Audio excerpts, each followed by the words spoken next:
Good afternoon students. This video is recorded for class 11th chemistry और last topic हमने किया था aromaticity का, क्योंकि जो कंसेप्ट था एरोमेटिसिटी का वो रिलेटेड था किससे, एरोमेटिक हाइड्रोकार्बन से। तो हमने कहा था कि पहले इसी को ही पढ़ लेते हैं। तो नेक्स्ट टॉपिक है हमारा जिसको अब हम करने जा रहे हैं, वो है nomenclature and isomerism in aromatic hydrocarbon. मैंने लास्ट लेक्चर में ये बोला था कि आपका जो बेंजीन रिंग है वही सबसे इम्पोर्टेंट है किसमें, एरोमेटिक हाइड्रोकार्बन में।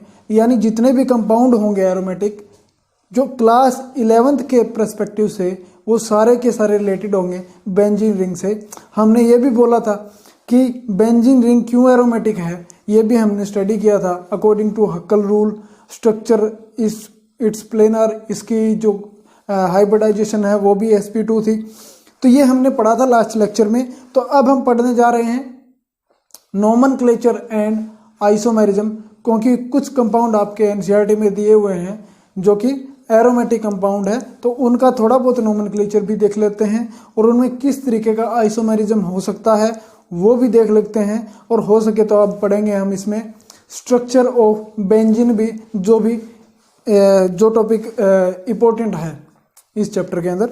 तो चलिए देखते हैं। एरोमेटिक कंपाउंड्स हमने पढ़ लिए हैं, उसका क्या पढ़ना है, नोमेनक्लेचर एंड आइसोमेरिज्म। इसमें से ये जो कंपाउंड हैं ये आपके एनसीईआरटी में दिए हुए हैं, तो इसको थोड़ा सा देखते हैं और इसमें आइसोमेरिज्म ढूंढने की कोशिश करते हैं। पहला है जी हमारा बेंजीन रिंग है, ये आप सब जानते हैं। इसको आईयूपीएसी में भी बेंजीन ही कहते हैं और कॉमन नेमिंग में भी बेंजीन ही कहते हैं। इसका मतलब आईयूपीएसी ने इजाज़त दी हुई है कि आप इसको आईयूपीएसी नोमेनक्लेचर में बेंजीन लिख सकते हो, या वैसे इसको जिस तरह से सिस्टमेटिक अगर नेम देना चाहें तो आप बोल सकते हो साइक्लोहेक्सा 135 ट्राईन। साइक्लो 6 कार्बन है तो हेक्सा 3 ट्रिपल बॉन्ड है, 1 2 3 4 5 6, यानी 1 पे 3 पे और 5 पे क्या है, ट्राईन है। तो आप सिस्टमेटिक नेम भी इसका दे सकते हो, इसमें भी कोई प्रॉब्लम नहीं है, लेकिन चलेगा। बेंजीन भी आईयूपीएसी नोमेनक्लेचर में दौड़ेगा। इसी तरीके से अगर बेंजीन को सब्स्टिट्यूट करते हैं मिथाइल ग्रुप से तो उसको क्या बोलेंगे, मिथाइल बेंजीन। कॉमनली इसको टोलुइन बोला जाता है। नोमेनक्लेचर की बात कर रहे हैं जी, जो कुछ कंपाउंड आपके एनसीईआरटी में दिए हुए हैं उनकी डिस्कशन कर रहे हैं।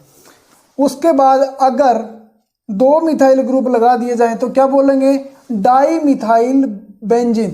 क्या बोलेंगे, डाई मिथाइल बेंजीन। और उसकी पोजीशन बताएंगे कि 1-2 पे है, 1-3 पे है या 1-4 पे है, वो उसकी पोजीशन बताना भी जरूरी है आईयूपीएसी नोमेनक्लेचर में। कॉमन नेमिंग में इसको बोलते हैं ऑर्थोजाइलिन। ये ऑर्थो कहाँ से आया, इसके भी अभी डिस्कशन करते हैं 5 मिनट के अंदर। अगर आपकी 2 बेंजीन मिला दी जाए तो उसको क्या बोलते हैं, नेफ्थलीन, जो हम स्टडी कर चुके हैं पहले, इसको कपूर बोलते हैं। बाईफिनाइल का मतलब क्या होता है, 2 फिनाइल रिंग। अगर बेंजीन में से एक हाइड्रोजन हटा दी जाए तो उसको क्या बोलते हैं, फिनाइल। तो ये भी फिनाइल, दोनों मिलके क्या बनाते हैं, बाईफिनाइल। तो यहां तक तो कोई प्रॉब्लम होनी नहीं चाहिए जी। अगर फिर भी आपको कोई प्रॉब्लम है तो आप बोल सकते हैं। अब बात करते हैं आइसोमेरिज्म की। तो अगर हम बेंजीन गोले को देखें तो उसमें दिखता है कि कोई भी आइसोमेरिज्म हो नहीं सकता, क्योंकि ना तो कोई उसमें ऐसा सब्स्टिट्यूट लगा है और ना ही कोई ऐसा फंक्शनल ग्रुप है जिसकी पोजीशन या कुछ चेंज हो सकता है। तो जो स्ट्रक्चरल आइसोमेरिज्म और स्टीरियो दोनों ही प्रेजेंट नहीं हो सकते। अब बात करते हैं सब्स्टिट्यूटेड बेंजीन की। अगर यहाँ पे मिथाइल ग्रुप लगा हुआ है, इसकी हम पोजीशन क्या चेंज कर सकते हैं, कोई भी पोजीशन लगाओ, सारी की सारी पोजीशन क्या है इसमें, इक्विवेलेंट है, बराबर है। तो मिथाइल कहीं भी लगाओ क्या रहेगा, बराबर रहेगा। तो यहाँ भी कोई भी आइसोमेरिज्म नहीं हो सकता। तो इसमें तो आइसोमेरिज्म वाला कोई चक्कर है नहीं। हालांकि एक ये है, ये स्ट्रक्चर आपको दिख रही है कि इसमें मिथाइल 2 जो लगे हुए हैं वो 1-2 पोजीशन पे है, यानी 7 वाली पोजीशन पे है। अगर मिथाइल की पोजीशन को चेंज करें तो यहाँ पे हो सकता है पोजीशन आइसोमेरिज्म। क्या हो सकता है? पोजीशन आइसोमेरिज्म हो सकता है। वो उसकी स्टडी हम थोड़ी सी कर लेते हैं। उससे पहले देखते हैं कि ऑर्थो कहाँ से आया। ऑर्थोजाइलिन, ऑर्थो क्या है? पोजीशन है। इसको समझते हैं जी। ये हमारी क्या है? बेंजीन है, बेंजीन का गोला है। बेंजीन यहाँ पे लगा हुआ है कोई ग्रुप, CH3 लगाना ही जरूरी नहीं है, कोई भी ग्रुप लगा हुआ है, कोई भी ग्रुप लगा हुआ है। तो उस ग्रुप के साथ वाली दोनों पोजीशन क्या कहलाती हैं? ऑर्थो, ऑर्थो पोजीशन कहलाती है। किसी भी ग्रुप की साथ वाली पोजीशन, बेंजीन रिंग में अटैच्ड ग्रुप की बिल्कुल साथ वाली पोजीशन क्या कहलाएगी? ऑर्थो कहलाएगी। ऑर्थो से अगली पोजीशन कहलाती है मेटा, और ऑर्थो के और मेटा के अगली पोजीशन कहलाती है पैरा। यानी ऑर्थो, मेटा, पैरा, यानी 1 2 अगर है तो ऑर्थो, 1 3 अगर है तो मेटा, 1 4 अगर है तो पैरा। ये कॉमन नेमिंग में पोजीशन है जी। पोजीशन इन कॉमन नेमिंग में बोलते हैं ortho, Meta and para. IUPAC में बोलते हैं 1 2 1 3 और 1 4। थोड़ा और अच्छे से समझने के लिए फॉर एग्जांपल ये आपकी बेंजीन रिंग है, इसमें 2 CH3 ग्रुप, एक CH3 ग्रुप के साथ वाली पोजीशन पे यानी ऑर्थो पोजीशन पे दूसरा CH3 ग्रुप लगा हुआ है, तो इसको क्या बोलते हैं? ऑर्थोजाइलिन। क्योंकि ये स्ट्रक्चर किसकी है? 2 मिथाइल अगर लग जाए बेंजीन पे तो बोलते हैं उसको जाइलिन। अगर वो 1 2 पे है यानी ऑर्थो पे है तो क्या बोलेंगे? ऑर्थोजाइलिन। अगर यही CH3 ग्रुप यहाँ पे लग जाए, यहाँ पे मेटा पोजीशन पे लग जाए तो क्या बोल देंगे? मेटाजाइलिन। अगर यही CH3 ग्रुप लग जाए पैरा पोजीशन पे तो क्या बोल देंगे? पैराजाइलिन। तो नोमेनक्लेचर और आइसोमेरिज्म, आइसोमेरिज्म उसमें होगा जहां एक से ज्यादा सब्स्टिट्यूएंट ग्रुप लगे हो बेंजीन रिंग के ऊपर, क्योंकि तभी उसकी पोजीशन चेंज हो सकती है और उसी की वजह से पोजीशन आइसोमेरिज्म जनरेट हो सकता है। अदरवाइज कहीं भी आइसोमेरिज्म की जो संभावना है वो उत्पन्न होती नहीं दिखती है। अब तो ये तो हमारा हुआ nomenclature and isomerism part in aromatic hydrocarbon. अब जो एक और टॉपिक आता है वो है स्ट्रक्चर ऑफ बेंजीन। बेंजीन की स्ट्रक्चर देखते हैं।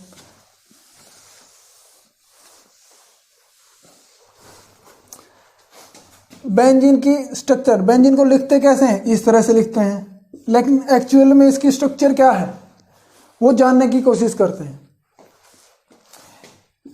बेंजीन में है क्या? 6 कार्बन है।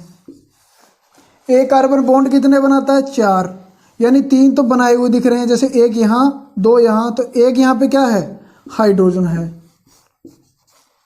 ऑब्वियस बात है, कार्बन इज टेट्रावैलेंट, तो 4 बॉन्ड तो बनाएगा ही अपनी वैलेंसी पूरी करने के लिए। तो जो चौथा बॉन्ड बना हुआ होता है वो किसके साथ बना होता है? हाइड्रोजन के साथ बना होता है। अब ये स्ट्रक्चर है कैसी? विजुअलाइज इसको कैसे करें? बनी कैसे होगी?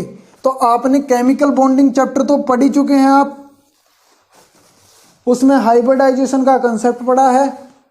यह भी पढ़ा है कि जो हाइब्रिडाइज ऑर्बिटल होते हैं या तो सिग्मा बॉन्ड बनाते हैं या फिर लोन पेयर को कंटेन करते हैं, और जो अनहाइब्रिडाइज ऑर्बिटल होते हैं वो किस में पार्टिसिपेट करते हैं? पाई बॉन्ड फॉर्मेशन में। तो हमें देखना है कि इसके हाइब्रिडाइजेशन क्या है कार्बन की। हमें पता ही है कि sp2 है। sp2 का मतलब 3 sp2 ऑर्बिटल है हर एक कार्बन के पास। तीनों sp2 ऑर्बिटल किस किस के साथ बॉन्ड बनाएंगे? एक तो जो sigma bond sp2 hybridize orbital है, हाइब्रिडाइज ऑर्बिटल क्या बनाएगा? सिग्मा बॉन्ड बनाएगा। तो सिग्मा एक तो हाइड्रोजन के साथ बन गया, दूसरा कार्बन कार्बन के बीच सिग्मा, तीसरा इस कार्बन कार्बन के बीच सिग्मा। तो पाई बॉन्ड तो हाइब्रिडाइज ऑर्बिटल बनाता नहीं है, तो पाई बॉन्ड की कौन बनाएगा? Unhybridised orbital. थोड़ा और डीप में स्टडी अगर करना चाहो तो क्या कर सकते हैं हम? कार्बन की इलेक्ट्रॉनिक कॉन्फ़िगरेशन क्या होती है? 1s2 2s2 2p2। और ये भी हम बोलते हैं कि कार्बन इज टेट्रावैलेंट इन इस एक्साइटेड स्टेट। ऐसा क्यों बोलते हैं? क्योंकि ग्राउंड स्टेट में ये दो से ज़्यादा बॉन्ड नहीं बना सकता। तो क्या करता है, इलेक्ट्रॉन को जंप करना पड़ता है एक्साइटेड स्टेट में, 1s2 2s2 2p2, इस तरह से डब्बे भरते हैं जी आप इलेक्ट्रॉनिक कॉन्फ़िगरेशन के। तो ये है इसकी ग्राउंड स्टेट। यहाँ तो अनपेड इलेक्ट्रॉन दो ही हैं तो दो ही बॉन्ड बना सकता है, लेकिन अगर ये इलेक्ट्रॉन जंप कर जाता है इधर तो 4 अनपेड इलेक्ट्रॉन हो जाते हैं और फिर कार्बन टेट्रावैलेंट हो जाता है, यानी carbon is tetravalent in is excited state. तो यहाँ पे एक्चुअली में होता क्या है, इन बेंजीन रिंग में क्या होता है कि जो 3 अनपेड इलेक्ट्रॉन होते हैं, एक S वाला और 2 P वाले, ये आपस में मिक्स हो जाते हैं, क्योंकि hybridization is a concept of orbital mixing. Atomic orbital mix होकर क्या बनाते हैं, मॉलिक्यूलर ऑर्बिटल बनाते हैं या हाइब्रिड ऑर्बिटल बनाते हैं, यानी 3 एटॉमिक ऑर्बिटल मिक्स होकर क्या बनाएंगे, 3 हाइब्रिड ऑर्बिटल बनाएंगे। और वो तीनों हाइब्रिड ऑर्बिटल कौन कौन से होंगे, 3 sp2 ऑर्बिटल। कौन कौन से मिक्स हुए, एक S का और 2 P का। तो एक sp2 ने बना लिया H के साथ, दूसरे sp2 ने कार्बन के साथ, और तीसरे sp2 ने भी कार्बन के साथ बॉन्ड बना लिया। अब बचा एक ऑर्बिटल बच गया। सपोज करो px py और pz हैं, तो pz ऑर्बिटल बच गया जो कि अनहाइब्रिडाइज रह गया, जो कि मिक्स नहीं हुआ। तो ये अनहाइब्रिडाइज ऑर्बिटल क्या बनाएगा, पाई बॉन्ड बनाएगा। ध्यान से देना चाहिए, नहीं तो चीजें ऊपर से निकल जाएगी। अब इसको थोड़ा सा मैं इलेबरेट करने की कोशिश करता हूं। ये हमारा रिंग हुआ 6 कार्बन का, एक कार्बन है एक, इस कार्बन ने 3 हाइब्रिडाइज ऑर्बिटल से 3 सिग्मा बॉन्ड बना लिए। 3 हाइब्रिडाइज ऑर्बिटल से 3 सिग्मा बॉन्ड बना लिए। अब जो चौथा बच गया अनहाइब्रिडाइज ऑर्बिटल, जो कि इसके परपेंडिकुलर बच गया, यानी सभी कार्बन की जो हाइब्रिडाइजेशन है वो है sp2, यानी सभी कार्बन के साथ एक अनहाइब्रिडाइज एटॉमिक ऑर्बिटल है जो कि क्या बनाएगा, पाई बॉन्ड बनाएगा। और हमें पता है कि साइड वाइज ओवरलैपिंग से क्या बनता है, पाई बॉन्ड बनता है। तो इनके बीच में क्या बन जाएगा, पाई बॉन्ड बनेगा। क्लियर है जी, समझ में आ रही है बात। तो इस तरह की स्ट्रक्चर होती है बेंजीन की। 3 हाइब्रिडाइज ऑर्बिटल सिग्मा बॉन्ड बनाते हैं, एक अनहाइब्रिडाइज ऑर्बिटल कार्बन का क्या बनाता है, पाई बॉन्ड बनाता है। अब ये स्ट्रक्चर है प्लेनर, और उसके ऊपर जुड़ा हुआ है क्या है, इस तरह से हर एक कार्बन के ऊपर क्या है, एक अनहाइब्रिडाइज ऑर्बिटल pz ऑर्बिटल, जो आप साइड वाइज ओवरलैपिंग करके क्या बनाएगा, पाई बॉन्ड बनाएगा। तो आप ये प्लेनर स्ट्रक्चर को देख रहे हैं, और हर एक कार्बन के साथ अनहाइब्रिडाइज ऑर्बिटल है, यानी ये दो ऑर्बिटल भी आपस में ओवरलैप हो सकते हैं, और ये दो ऑर्बिटल भी आपस में बॉन्ड बना सकते हैं। और डिटेल में मैं जाना चाहूं तो हम कह सकते हैं कि बेंजीन इस तरह का भी स्ट्रक्चर बना सकता है, और बेंजीन इस तरह का स्ट्रक्चर भी बना सकता है, यानी इन दोनों के बीच में भी बॉन्ड बन सकता है और इन दोनों के बीच में भी बॉन्ड बन सकता है। एक्चुअली ये किस वजह से होता है, ये डीलोकलाइजेशन ऑफ पाई इलेक्ट्रॉन की वजह से होता है, और इसी कंसेप्ट को हम पढ़ रहे थे रेजोनेंस के नाम से। ये हमने पढ़ लिया है और पढ़ चुके हैं, तो इसके बारे में हम ज़्यादा डिटेल में नहीं जाएंगे। तो देखो कि ऊपर और नीचे क्या रहता है, इसके पाई इलेक्ट्रॉन क्लाउड रहता है। ऑर्बिटल ऐसे है ना जी, इसके स्ट्रक्चर कैसे बनाएंगे हम, विजुअलाइज स्ट्रक्चर कैसे करेंगे, ऊपर भी तो पाई इलेक्ट्रॉन क्लाउड रहेगा और नीचे भी क्या रहेगा, पाई इलेक्ट्रॉन क्लाउड रहेगा। यानी ऊपर नीचे क्या है, लूजली बाउंड पाई इलेक्ट्रॉन है।